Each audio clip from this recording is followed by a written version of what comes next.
پرون ورځ د لوړې په مراسمو کې ولسمشر محمد اشرف غني د وینا په جریان کې و چې د ډزو غږونه واورېدل شول، نو ټول خلک ورخطا شول او ټول خلک ترور شول، چا یو خوا او چا بل خوا منډې وهلې.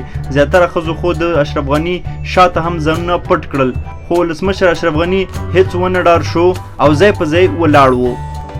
زموږ ویډیو در سره لایک کړئ او سهار میډیا چینل در سره سبسکرایب کړئ. مننه.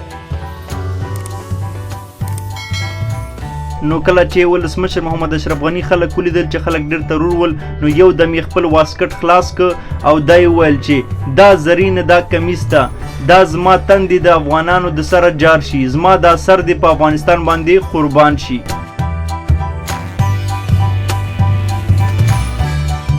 نو د دې دا غږ یوازې په افغانانو نه بلکې په نورو هیوادوالو هم ډیر زیات ښه ولګېده. هغوی هم خپل واسکټونه خلاص کړه او سینه یې داسې راویستله او هر یو کس ویلی دی چې دا زرینه دا کمیس ده، چې په ټولنیزو رسنیو کې هم دا خبره ډیره خپره شوه او هر یو کس خپل انځور په ټولنیزو رسنیو کې شیر کوي او ورسره لیکي چې دا زرینه دا کمیس ده، چې لاندې تاسو دغه انځورونه لیدلی شئ. نو دې سره اشرف غني ډیر زیات محبوبیت په خلکو کې پیدا کړ او ځان یې ثابت کړ چې دا د افغانستان لپاره هر څه کولی شي، اگر چې د خپل سر نه هم په افغانستان باندې تیر دی.